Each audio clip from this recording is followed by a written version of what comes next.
Bricks Pharma ব্রিক্স ফার্মার record date পার হয়ে গেছে আর সামনে এজিএম আছে, যা এটা কোনো ব্যাপার না। কিন্তু যেহেতু রেকর্ড ডেট পার হয়ে গেছে, সুতরাং রেকর্ড ডেট সংক্রান্ত যে একটা ভয় থাকে যে রেকর্ড ডেটের পরে সে অ্যাডজাস্টমেন্ট হবে, সেটা নিয়ে আমাদের এখানে কোনো চিন্তা নেই। এখন আমি এইটা অ্যানালাইসিস দিব ইচিমোকোতে, কারণ গত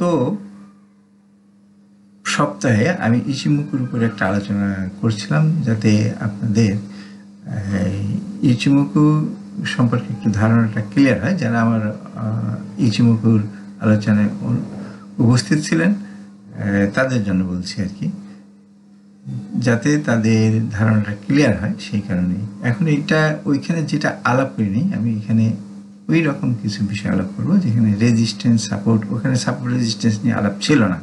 শুধু একটা বিষয় ছিল যে আমরা কখন এখানে বাই দিব, কখন বাই দিব সেটা হলো কি, যে আমরা সাধারণত যেখানে বাই দিই সেখান থেকে দেখা যায় যে শেয়ারটা পড়তে থাকে, অর্থাৎ কিনা এই যে কুমোটার নিচে আমরা সাধারণত বাই দিই।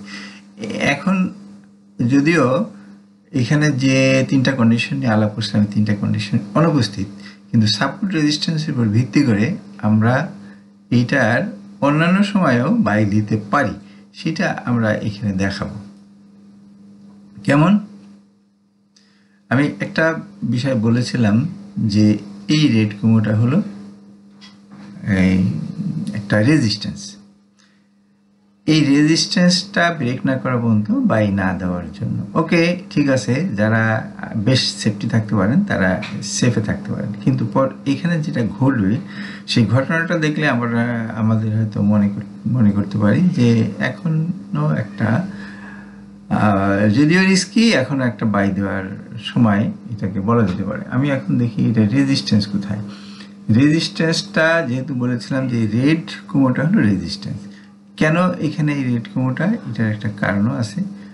এইখানে আমরা দেখা যাচ্ছে যে এই জায়গাটা একটা রেজিস্ট্যান্স, এইখানে এই পর্যন্ত একটা, এবং সেই রেখাটাই এই রেড কুমোর উপরিতল সেঙ্কো স্প্যান বি পর্যন্ত গেছে, এবং সেঙ্কো স্প্যান বি পর্যন্ত গেলে এই যে সেঙ্কো স্প্যান বি।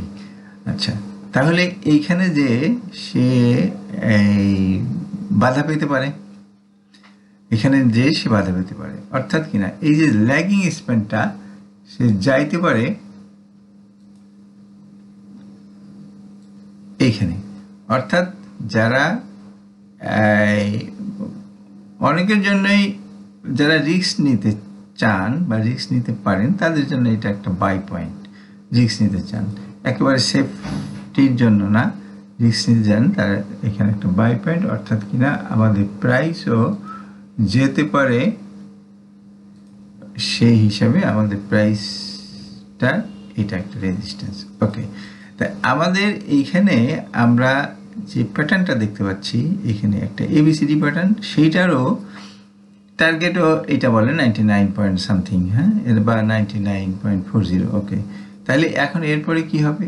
এরপরে সে মেবি আপনার এইখানে হয়তো সেইখান থেকে ব্যাক করবে। যাক, আমরা ওই ব্যাক করার পরে এইখানে একটা সাপোর্ট আছে, সুতরাং এই সাপোর্ট লেভেলটা পর্যন্ত সে ব্যাক করতে পারে, অর্থাৎ কিনা এই যে এটা হলো ল্যাগিং স্প্যানের মাথা, এখানে সে ব্যাক করতে পারে, অর্থাৎ এইখান থেকে ব্যাক করার পরে ল্যাগিং স্প্যানটা সম্ভবত নেক্সট মুভমেন্ট, আমি ল্যাগিং স্প্যানের মুভমেন্টটা আঁকলে এই শেয়ারটার পরবর্তী মুভমেন্টগুলো সম্পর্কে আমরা বুঝতে পারবো।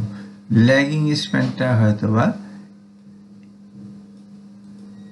এইখানে আসবে, ধরে নিচ্ছি ল্যাগিং স্প্যানটা এইখানে আসার পরে সে এইখান থেকে কুমোটা ব্রেক করবে, এইখান থেকে কুমোটা ব্রেক করবে। যাক, আমরা এইটুকুই দেখি, এইখানে কুমোটা ব্রেক করলে আমরা মনে করব যে সে আবার পজিটিভ মুভমেন্টে আসলো। এখানে কুমোটা ব্রেক করে এটা পার হবে। আমি বাকি পথটা দেখাচ্ছি না, বাকি পথটা এটার হারমোনিক প্যাটার্নে এটার অ্যানালাইসিস আমার ব্লগে দেওয়া আছে, আপনারা ব্লগ থেকে দেখে নিতে পারেন। এখন এটা এইখানে হয়তো নামবে, নামার পরে সে আবার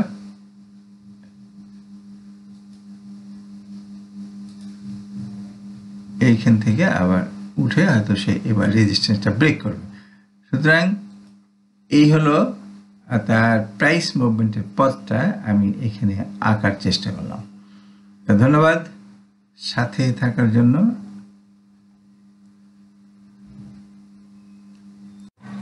পরবর্তী আপডেট পেতে লাইক, কমেন্ট ও শেয়ার করে সাথে থাকুন। সাবস্ক্রাইব করার জন্য ধন্যবাদ। আসসালামু আলাইকুম।